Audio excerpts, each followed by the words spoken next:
Bodhidharma crossed mountains and seas to reach the Shaolin Temple. When asked what he brought, he simply replied, "Nothing more than what you already possess but have forgotten to cultivate." This is the master key to true mental strength.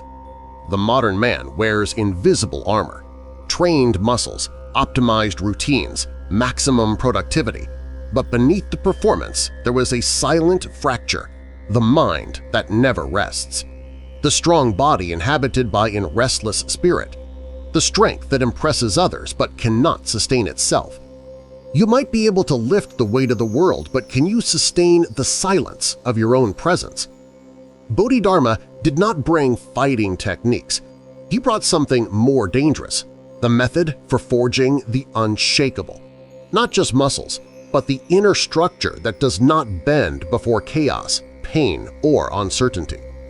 The question that runs through this video is, what does it mean to be truly strong when no one is looking? If this message has already resonated, leave a like now. It helps spread awareness. There is a type of tiredness that sleep does not cure, a fatigue that lives in the bones, not the muscles. It is the exhaustion of always being alert, always ready, always in battle mode, even when there is no enemy in sight. The contemporary man trains the body, but forgets that he carries a mind in a constant state of war. Notifications that trigger cortisol, comparisons that erode confidence, goals that are never enough, the feeling of running but not knowing where to. Bodhidharma observed his disciples and saw men who could break stones with their hands but crumbled before an invasive thought. Warriors on the outside, frightened children on the inside. He would say, a man who does not master his mind is like a river that does not know its bed. It flows everywhere but never reaches the sea. You feel this. The body obeys, but the mind rebels. External strength grows, but internal strength remains fragile. And in the silence of the early hours, when no one sees, you know. It is not a lack of discipline that consumes you. It is a lack of inner direction. The noise is just the echo of what we forgot to hear. The mistake is not in seeking strength. The mistake is in seeking strength only where it is visible. You train harder, wake up earlier, optimize every minute, but something remains restless. Why? Because you are building a fortress on quicksand. You are seeking external control to calm an internal chaos.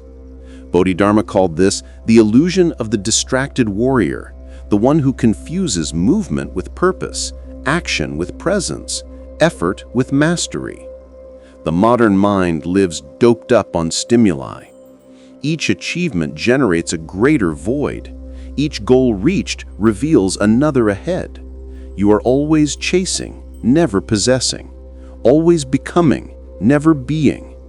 The ego whispers, one more workout, one more achievement, more recognition. But peace remains absent because you are trying to control the uncontrollable, the external world, while ignoring what you can truly master, your own mind. Bodhidharma asked the monks, do you seek peace or do you seek victory over restlessness?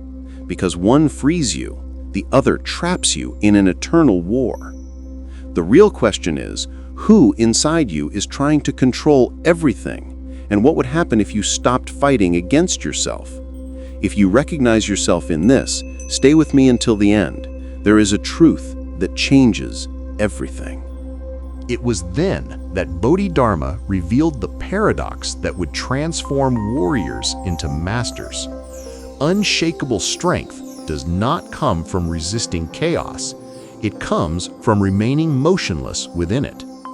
It is not about hardening, it is about rooting. Like the mountain that does not fight the storm but remains. Like the deep lake that reflects the agitated sky without losing its stillness at the bottom. He taught that there are two types of strength, the strength of contraction and the strength of expansion. The first is the muscle that contracts to lift weight. The second is the mind that expands to contain the pain without reacting to it. The common man trains to flee from discomfort. The Zen warrior trains to inhabit it, not to like it, but not to be dominated by it. Bodhidharma created practices where monks held extreme postures, not to strengthen the body, but to observe the mind enter panic and then choose not to obey the panic. Physical pain was just the mirror. The real training happened in consciousness. This dissolves the central problem. Restlessness does not disappear because you become stronger. It disappears because you become more present. And in full presence, there is no space for mental noise. It's like turning on a light in a dark room. The darkness does not fight, does not resist, it simply ceases to exist. Silence is not the absence of noise, it is effortless presence. But how does this translate into the life of a man who does not live in a Zen temple? Bodhidharma would say, start where the resistance is greatest. The moment you most want to react, choose to observe. The practice is simple, but it is not easy. In the next heavy workout, when the muscle screams for you to stop, don't argue with the pain. Observe it. Feel where it lives. Breathe into it. Realize that you are not the pain. You are the one who witnesses it. This distinction changes everything. When anxiety hits in the middle of the night, don't try to suppress it with distractions. Sit with it. 2 minutes. Just observe the tight chest, the short breath, the racing thoughts, without judgment, without trying to fix it. Just presence. In the tense meeting, in chaotic traffic, in inevitable conflict, pause for 1 second before reacting. That second is where power lives. It is where you choose to respond with clarity, not with impulse. Bodhidharma called this the training of 1,000 silences. Every moment of non-reaction strengthens the inner structure. Every conscious choice is a repetition that builds the muscle of presence. If this resonates with you, subscribe. Every video here is a step on this path. And something changes. You stop being dragged along by every emotion. The focus becomes sharp. Clarity replaces confusion. You realize that mental strength is not about never feeling. It is about never being dominated by what you feel. There is a moment in every man's journey where he stops asking, how do I make this work? And starts asking, who am I without this? Before, you needed the achievement to feel whole. Now, you achieve from wholeness. Before, strength was your armor. Now, it is your nature. The body remains strong, but now it serves something greater. A mind that is not shaken, a spirit that does not bend, a presence that does not depend on external validation. Bodhidharma saw this transformation as a lake that finally finds its depth. On the surface, there are still waves, but underneath, there is unshakable stillness. The storms pass, the lake remains. You begin to realize that the chaos of the world has not lessened. You have simply stopped fighting against it. And in this paradoxical surrender, you find true strength.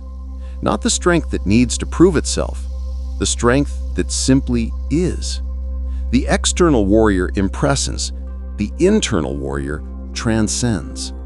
Strength is not in the shout, but in the stillness that precedes it. Bodhidharma did not create combat techniques to defeat enemies. He created a method for man to stop being an enemy to himself. When you master your mind, everything changes. The workout becomes meditation. Work becomes presence. Challenges become teachers. And life stops being a battle you need to win and becomes an experience you choose to inhabit fully. The ancient Zen master planted a seed. Unshakable strength is not about never falling. It is about having roots so deep that even when falling, you always find the ground. The true conquest is not in mastering the world. It is in no longer being mastered by it. If this philosophy echoes within you, subscribe to this channel. Here, every word is an invitation to the silence that awakens. And comment presence if you feel this truth resonating. Share with a man who needs to remember who he is. The path is before you, the strength within. May you find the mountain that never moves and discover that it has always been in you.